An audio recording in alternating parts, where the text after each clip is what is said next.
પ્રિયલક્ષ્મી નાડું બંધ કરી દેવામાં આવ્યું છે ને એટલે લોકોને હાલાકી પડી રહી છે।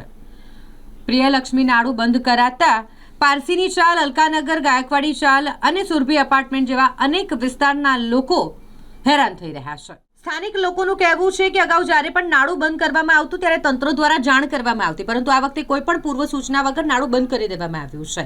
હાલમાં ધોરણ 10 અને 12ની બોર્ડની પરીક્ષાઓ ચાલુ થશે ત્યારે રસ્તો બંધ હોવાથી વિદ્યાર્થીઓને પરીક્ષા કેન્દ્ર સુધી પહોંચવામાં ખૂબ જ મુશ્કેલી પડશે અને આવતીકાલથી મુસ્લિમ બિરાદરોનો પવિત્ર રમઝાન માસ પણ શરૂ થઈ રહ્યો છે ત્યારે મુખ્ય માર્ગ બંધ થવાથી ચીજવસ્તુઓ લાવવા કે લઈ જવા અવરજવરમાં ખૂબ જ મુશ્કેલી થાય છે। વૈકલ્પિક રસ્તો બ્રિજ પરથી હોવાથી ત્યાં ભારે ટ્રાફિક જામની સ્થિતિ થાય છે।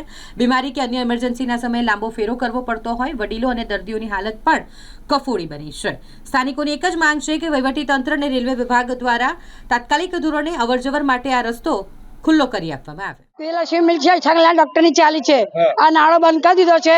હવે અમારે કેટલી તકલીફ છે, કઈથી જવાનું, કઈથી આવવાનું, શાકભાજીની બધાને અમને તકલીફ થઈ જશે। આજે ગયડા માણસ છે, છોકરા વાળો છે, આપણે કઈ રીતે જવાનું, રોજી રોટી છે બધાની, એટલે અમને અમારો રસ્તો જો, બીજું કઈ નહીં જોઈએ, અમને રસ્તો ખોલી આપો। ક્યારે બંધ કર્યો? આજે આવડે કર્યું, કલાક પહેલા જ। હા, વચ્ચે કર્યું તો 2 કલાક પછી બંધ ખોલી દીધું, હવે ફરી કલાક પહેલા જ બંધ કર્યું છે। તમને જાણ કરી હતી? ના, કશું નહીં જાણ કરી, કશું જ નહીં કરી જાણ। પહેલા કર્યું ને તો જાણ કરી હતી, અત્યારે કશું જાણ નહીં કરી અમને। કેટલું ફરીને જવું પડશે? અરે બહુ ફરી, ઓટો વાળા તૈયાર ના થાય ને, ઓટો વાળા તૈયાર ના થાય। 20,000 100 રૂપિયા બસો કઈથી લાવવાના?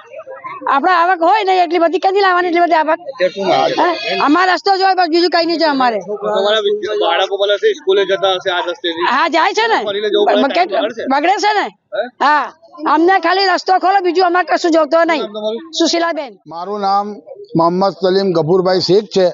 હું પ્રિયલક્ષ્મીની ચાલમાં રહું છું। મારી બાજુમાં ડૉક્ટર છગનલાલ છે, પારસીની ચાલ છે, એલકે નગર છે, ગાયકવાડી ચાલ છે, રસુલજીની ચાલ છે, કેટલી સુરભી એપાર્ટમેન્ટ, બહુ એપાર્ટમેન્ટ આવ્યા છે। હવે અમને લોકોને આ નાળું પહેલાં બી બંધ કર્યું તો જાણ કરેલી કે અમે બંધ કરીએ છીએ, પણ આ વખતે તો અમને કોઈ જાણ જ નથી કરી કે અમે નાળું બંધ કરવાના છે। હવે 10માની 12માની પરીક્ષા ચાલુ થાય છે, કાલથી મુસ્લિમોનો રમજાન મહિનો ચાલુ થાય છે। અહીં ફ્રૂટની લારી કે સબ્જીની લારી કોઈ લારી નહીં આવતી, ને લારી આવે છે તો 10 રૂપિયાના 20 રૂપિયા લે છે, ભાડું 10નું 20 થઈ જાય છે। એટલે અમારે ફરીને પુલ પરથી જવાનું, પુલ પર એટલી બધી ટ્રાફિક થાય છે કે અમે હલવાઈ જઈએ છીએ। હવે દોવા ડગરા જે જાય બચારા, એમને તો કંઈ એ જ નહીં ને, અને કંઈ બીમાર હોય, કોઈને સુવાળ આવી જાય, એકદમ આકસ્મિક કંઈ પ્રોગ્રામ થાય તો અમારે આખું ફરીને જવું પડે છે।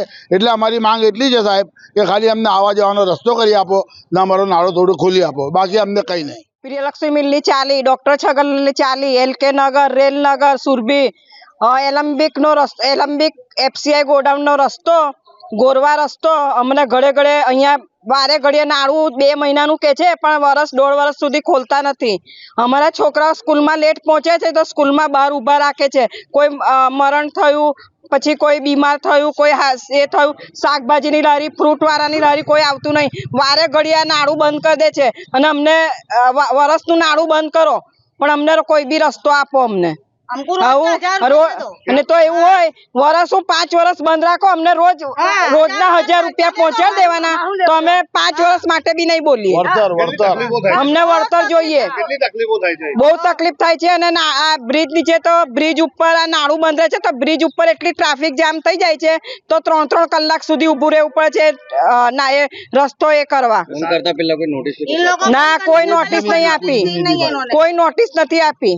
શાકભાજી કે પછી દવાખાને જવું, કેટલું ફરીને જવું પડે? બહુ ફરીને જવું છે, આખું બ્રિજ ફરીને જવાનું। અમારે કોઈ શોર્ટમાં રસ્તા બના કે દો। મુમતાજ।